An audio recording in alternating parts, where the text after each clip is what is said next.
This is car repair hacks and tools I use. This is my workhorse. This gets me wherever I need to go most times.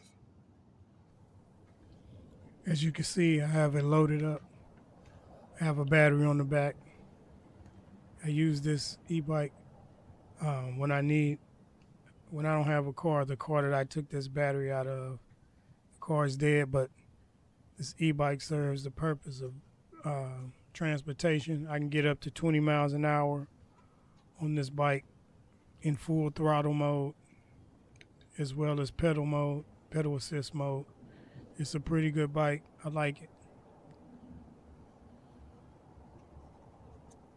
Here's my little speedometer so I can see how fast I go and how far I've traveled. But yeah, this e-bike, I use this when I'm fixing on cars. Right now about to take this battery and buy a new battery, swap it out, but this helps me get around.